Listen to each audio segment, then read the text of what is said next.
प्रभूची स्तुती असो, देवाच्या नावाला धन्यवाद असो। परमेश्वराच्या नावामध्ये मी आपल्या सर्वांचं पुन्हा एकदा माझ्या सुंदरशा व्हिडिओमध्ये देवाच्या वचनामध्ये मी आपल्या सर्वांचं स्वागत करत आहे।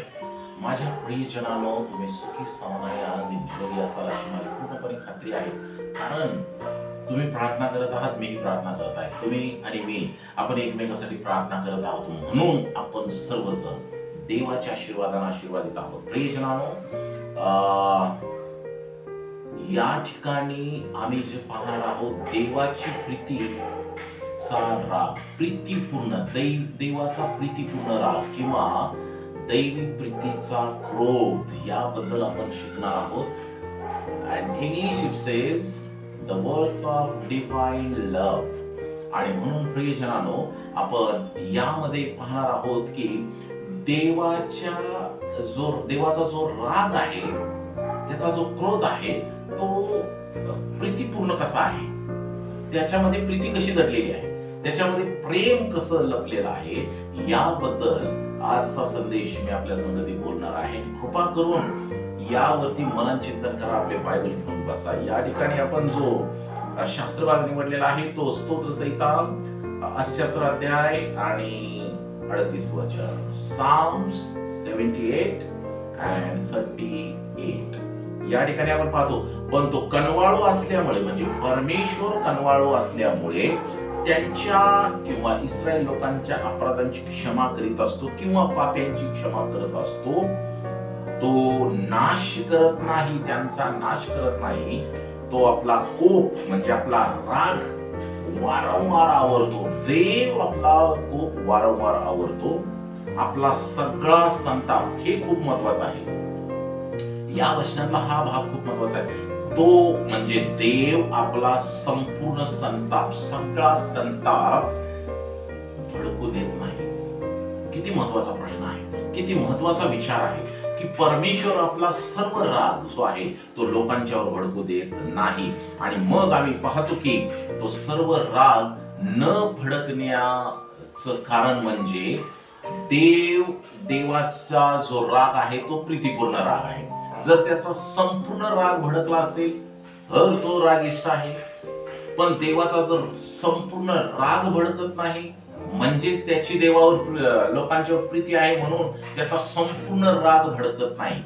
मनुष्याचा संपूर्ण राग ज्यावेळेस भडकतो त्यावेळेस तो कोणाचं तरी नुकसान करतो, कोणाचं तरी काही ना काहीतरी नुकसान होतं। परंतु देव आपल्या मनुष्याचं, आपल्या कृतीचं, आपल्या लोकांचं कधीही नाश किंवा वाईट करू इच्छित नाही, म्हणून परमेश्वराचा राग संपूर्ण भडकत नाही, सगळा त्याचा राग भडकत नाही। तुम्हाला माहित आहे का, या ठिकाणी मी जे उदाहरण घेतलेलं आहे ते उदाहरण 2 शमूएल 12 अध्याय यामधून घेतलेलं आहे आणि 13व्या वचनाकडे आपण विशेष प्रकारे पाहणार आहोत। या ठिकाणी आम्ही असं पाहतो की दाविदाने बत्शेबे बरोबर जो गैरव्यवहार केलेला होता, अनैतिकता केलेली होती, यामुळे देवाचा राग दाविदावर पूर्णपणे भडकायला पाहिजे होता। खरं तर देवाचा राग त्याच्यावर पूर्णपणे भडकायला पाहिजे होता, कारण देवाने दाविदाला निवडलेलं होतं, देवाने दाविदाला इस्रायलांचा राजा होण्यासाठी निवडलेलं होतं। आणि मग आम्ही पाहतो की त्याला दिलेली कामगिरी करत असताना त्यानं पवित्रतेची दखल घ्यायला पाहिजे होती, परंतु ती न घेता त्यानं व्यभिचार केलेला होता। उरिया हित्तीच्या मिसेस संगती किंवा ती जी बत्शेबा आहे तिच्या संगती त्यानं गैरव्यवहार केल्यामुळं त्या ठिकाणी देवाचा कोप मोठ्या प्रमाणात त्याच्यावरती भडकायला पाहिजे होता। परंतु प्रियजनांनो, बत्शेबे बरोबर वाईट कृत्य केल्यानंतर देवाचा संपूर्ण कोप दाविदावरती भडकलेला नाही, फक्त राग भडकला, संपूर्ण राग भडकला नाही। आणि मग देवाने दाविदावर दया केली, आपला सगळा संताप जो आहे तो दाविदावरती त्यानं भडकू दिलेला नाही। प्रियजनांनो, आम्ही जर 2 शमूएल 12 अध्याय आणि 13वं वचन जर वाचलं तर वचन या ठिकाणी असं म्हणतं की दावीद नाथानास म्हणाला, बघा का परमेश्वराचा संपूर्ण राग भडकला नाही। दावीद पाठवलेल्या संदेष्टा नाथान यास म्हणाला, मी परमेश्वराविरुद्ध पातक केले आहे. कन्फेशन किंवा त्या ठिकाणी जो पाप कबुली आहे दावीद करत आहे. नाथान दाविदास म्हणाला, परमेश्वराने तुझे पातक दूर केले आहे, तू मरावयाचा नाहीस. प्रियजनांनो, या ठिकाणी देवासमोर आपलं पाप दावीद कबूल करत आहे आणि मग दाविदावरती संपूर्ण राग जो आहे तो भडकलेला नाही. आणि मग दाविदाला संदेशाद्वारे सांगण्यात आले की तू मरणार नाहीस, देवाचा राग तुझ्यावरती पूर्णपणे भडकणार नाही. आणि मग जर देवाचा राग संपूर्णपणे या घटनेमुळे दाविदावर जर भडकला असता तर काय झालं असतं? 10 आणि 11 12 वचन काय म्हणतं? जर त्याचा राग भडकला असता तर, दुसरे शमूएल 12 अध्याय 10 ते 12 वचन, तर आता तरवार तुझे घर सोडणार नाही, कारण तू मला तुच्छ मानून उरिया हित्ती ह्यांची स्त्री आपल्या घरात घातली आहे. परमेश्वर म्हणतो, पहा मी तुझ्याच घरातून तुझवर अरिष्ट उभे करीन. म्हणजे देवाचा संपूर्ण राग भडकल्यानंतर असं होईल. अरिष्ट उभे करीन, तुझ्या स्त्रिया तुझ्या देखत तुझ्या शेजाऱ्यास देईन, तो ह्या सूर्या देखत त्यांची आबरू घेईल. तू ते काम गुप्तपणे केले, पण मी हे सर्व इस्रायला देखत ह्या सूर्या देखत करीन. परमेश्वराचा जो संपूर्ण राग भडकला असताना तर त्या ठिकाणी म्हणलेलं आहे की तरवार तुझे घर सोडणार नाही, कारण तू मला तुच्छ मानून उरिया हित्तीची स्त्री आपल्या घरात घातली आहे. परमेश्वर म्हणतो, पहा मी तुझ्या घरातून तुझवर अरिष्ट उभा करेन. परमेश्वर किती भयंकर शासन करणार होता जर त्याच्यावर दाविदावर पूर्ण संताप भडकला असता तर. मी तुझ्या घराण्यातून तुझ्यावर अरिष्ट उभा करेन. पण देवाचा राग संपूर्ण भडकला नाही म्हणून दाविदाच्या घराण्यातून तारणारा जन्मला. किती मस्त गोष्ट आहे ही. जर त्याचा राग दाविदावर पूर्णपणे भडकला असता तर दाविदाच्या घराण्यामधूनच त्याच्यावर अरिष्ट उभा राहिला असतं. परंतु देवाचा संपूर्ण राग भडकला नाही म्हणून दाविदाच्या घराण्यातून जगाचा तारणारा निर्माण झाला.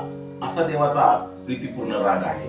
आणि मग म्हणलेला आहे की तुझ्या स्त्रिया तुझ्या देखत, सर्व जगाच्या देखत मी दुसऱ्यांच्या हातात दिल्या असत्या जर माझा संपूर्ण राग तुझ्यावर भडकला असता तर. पण दाविदावरती देवाचा संपूर्ण राग भडकला नाही प्रियजना.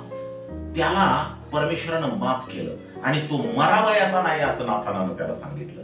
प्रियजनांनो, देवाचा क्रोध अशा प्रकारे आहे. जर देव, बऱ्याच जणांना असं वाटतं देवाचा राग कसा आहे, देव क्रोधिष्ठ आहे, तो देव जो महाभयंकर रागिष्ठ आहे. आणि मग आम्ही पाहतो की त्याच्याबद्दल ही कल्पना जी आहे लोकांची ती त्यांना बेचैन करणारी आहे. त्यांना असं वाटतं की जर देवाबद्दल म्हणलेलं आहे की देव प्रीती आहे, मग देवानं राग का करावा? देव जर प्रीती आहे तर परमेश्वरानं राग करावा. बऱ्याच जणांच्या घरावरती लिहिलेलं असतं देव प्रीती आहे, मग देव जर प्रीती आहे तर देवानं राग का करावा असा प्रश्न अनेकांचा आहे. परंतु हे मत चुकीचं आहे प्रियजनांनो. देवाला राग येतो, नक्कीच येतो, परमेश्वराला राग येतो, परंतु त्याचा जो क्रोध आहे तो थेट प्रीती व्यक्त करणार आहे. जसं दाविदावरती देवानं प्रीती व्यक्त केली. ऍक्च्युअली देव मारायला पाहिजे होता, ऍक्च्युअली त्याला त्याच्या घरातून अरिष्ट त्याच्यावर यायला पाहिजे होतं, ऍक्च्युअली त्याच्या स्त्रिया त्याच्या इस्रायल लोकांच्या देखत दुसऱ्यांच्या हातात जायला पाहिजे होत्या. परंतु देव प्रीती असल्या कारणानं हे सर्व न करता परमेश्वराने दाविदाला क्षमा केलेली आहे. आणि त्या ठिकाणी आम्ही पाहतो की परमेश्वराला, दाविदाला परमेश्वरानं नाथानाद्वारे सांगितले की आता तू मरावयाचा नाहीस, तुझ्या घरात काही अरिष्ट येणार नाही, तू चांगल्या प्रकारे राहा. Hallelujah, praise the Lord. याच्याबद्दल देवाच्या नावाला देवाची प्रीती जरी रागिष्ट असली, ज्यावेळेस देव तुमच्यावर राग करेल ती थेट प्रीती मधून राग असतो, देवाच्या प्रीतीमधून तो राग असतो. बऱ्याच जणांना असं वाटतं की जुन्या करारातला देव रागिष्ट आहे, नवीन करारातला जो येशू ख्रिस्त देव आहे तो प्रीतीनं भरलेला आहे. परंतु जुन्या करारातला देव आणि नवीन करारातला देव, जुन्या करारातला यहोवा आणि नवीन करारातला येशू हे एकच आहेत. ते प्रेमपूर्ण आहेत. ते ज्या वेळेस राग प्रगट करतात त्यातून प्रीतीच प्रगट होते. प्रियजनांनो, आम्ही पाहतो की जो देव प्रीती आहे तो दुष्टाईला क्रोधित होतो, ठळकपणे दुष्टाईला क्रोधित होतो. जो बायबलचा देव आहे, तो दुष्टाईला ठळकपणे क्रोधित होतो. म्हणून तर दावीदानं दुष्टाई केली त्यावेळेस त्याच्याकडे नाथानाला परमेश्वरानं पाठवलं त्याचे दोष दाखवण्यासाठी. प्रियजनांनो, परमेश्वर जो आहे, बायबलचा जो देव आहे, तो दुष्टाईला सरळ सरळ आणि ठळकपणे क्रोधित होतो. प्रियजनांनो, येशूने, आम्ही पाहतो की नवीन करारामध्ये येशूने दुष्टाईला विरोध किंवा आपला राग प्रगट केलेला आहे किंवा व्यक्त केलेला आहे. जेव्हा त्याच्या समोर दुष्टाई आली, जेव्हा त्याच्या समोर काही वाईट गोष्टी आल्या, दैवी गोष्टींच्या विरुद्ध आल्या, त्यावेळेस त्याने आपला राग प्रगट केलेला आहे. आणि नवीन करारामध्ये आम्हाला बऱ्याच वेळेस असं शिकायला मिळतं की हा जो येशू ख्रिस्ताचा राग होता, हा स्वर्गाच्या संदर्भात लोकांनी वाईट गोष्टी केल्या म्हणून होता. आणि तो राग, त्या रागाला, त्यांच्यावर केलेल्या त्या रागाला पवित्र राग म्हणण्यात आलेला आहे किंवा त्या रागाला योग्य क्रोध असं म्हणण्यात आलेलं आहे. देवाचा क्रोध हा नेहमी दुष्टाई व अन्याय यांच्या विरुद्ध असतो. आम्ही विसरता कामा नये. दुष्टाई व अन्याय यांच्या विरुद्ध परमेश्वराचा राग नेहमी पूर्णपणे भडकणारा असतो. प्रियजनांनो, दैवी क्रोध हा पवित्र संताप देखील आहे. दैवी क्रोध पवित्र संताप आहे. जर दाविदाच्या बाबतीत देवाचा राग पवित्र नसता किंवा कमी दर्जाचा नसता, जरासाच राग आहे म्हणून दावीद वाचला, त्याचं खरानं वाचलं. पण दावीद, आम्ही पाहतो की दैवी क्रोध हा पवित्र, म्हणून दैवी क्रोध हा पवित्र सुद्धा आहे आणि तो परिपूर्ण आहे आणि तो चांगल्यासाठी केलेला राग आहे. आणि म्हणून आम्ही पाहतो की जो देवाचा क्रोध आहे तो उत्पत्तीच्या, त्याची जी उत्पत्ती आहे त्याच्या उत्पत्तीच्या भरभराटीचा प्रयत्न करतो. देवाचा जो क्रोध आहे तो त्याची जी उत्पत्ती आहे, म्हणजे तुम्ही आणि मी यांच्यासाठी भरभराटीचा प्रयत्न करणारा असा आहे. देवाचा क्रोध हा केवळ दुष्टाई व अन्याय यास प्रीतीचा योग्य प्रतिसाद आहे. दुष्टाई व अन्याय यांच्या विरुद्ध जेव्हा राग परमेश्वर करतो, त्यावेळेस तो प्रीतीचा, देवाच्या प्रीतीचा, देवाकडून आलेला प्रतिसाद आहे. देवाच्या प्रीतीचा प्रतिसाद. दाविदावरती राग केला, परंतु ती प्रीतीचा प्रतिसाद होता. काय प्रीती होती? यातून तू बाहेर ये, परमेश्वर मी तुझ्या बरोबर असणार आहे, दाविदा मी तुझ्या बरोबर असणार आहे. आणि दावीद त्या ठिकाणी नाथाना समोर आपलं पाप कबूल करतो, क्षमा मागतो आणि परमेश्वराचा निरोप नाथान त्याला सांगतो की आता तू मरणार नाहीस. ही देवाच्या प्रीतीचा प्रतिसाद होता. जेव्हा त्यानं पश्चाताप केला, चूक कबूल केली, त्यावेळेस त्यानं मरावयाचा तो थांबला म्हणजे राहिला. अन्यथा त्याचा जर सगळा राग भडकला असता तर काय काय झालं ते 10, 11 आणि 12 वचनामध्ये, दुसरे शमूएल 10:12 अध्याय 10, 11 आणि 12 वचनामध्ये तुम्हाला पाहायला मिळेल, जर संपूर्ण राग भडकला असता तर. आणि म्हणून प्रियजनांनो, दैवी क्रोध हा दैवी जी प्रीती आहे त्या प्रीतीला व्यक्त करण्याचा दुसरा मार्ग आहे. म्हणजे देव फक्त प्रेम करूनच लोकांना त्याची प्रीती दाखवत नाही, तर देव कधी कधी संताप, राग, थोडासा राग करून सुद्धा आपली प्रीती लोकांच्या वरती प्रकट करतो. पण वचन आम्हाला स्पष्ट सांगतं की तू सगळा संताप भडकू देत नाही. तो कधीच आपला सर्व संताप भडकू देत नाही. ज्यावेळेस इस्रायलांच्या वरती अरिष्ट आलं त्यावेळेस त्यानं नेहमी, कधी कधी आम्ही पाहतो की वाचतो, संपूर्ण क्रोध त्याचा भडकला आणि मिस्री लोकांचा नाश झालेला आपल्याला पाहायला मिळतो. प्रियजनांनो, आम्ही अशाच प्रकारे येणाऱ्या 5 संदेशांच्या मध्ये या गोष्टी शिकणार आहे की देवाचा क्रोध कसा आहे, दैवी क्रोध तो कसा आहे, तो प्रीतीचा क्रोध आहे का तुमच्यासाठी अरिष्ट आणणारा किंवा वाईट आणणारा क्रोध आहे. देव बाप तुम्हाला आशीर्वादित करो. या सर्व गोष्टी शिकत असताना तुमच्या बायबल अभ्यासामध्ये नक्की फरक पडणार आहे, वाढ होणार आहे. यासाठी या येणाऱ्या सर्व संदेशांच्या साठी प्रार्थनेत आठवण ठेवा. देव बाप तुम्हाला आशीर्वादित करो. धन्यवाद. Thank you so much. May God bless you all. May God bless you all. Thank you viewers. Thank you my dear friends. Thank you my sisters and mothers and my brothers. May God bless you all. धन्यवाद. धन्यवाद.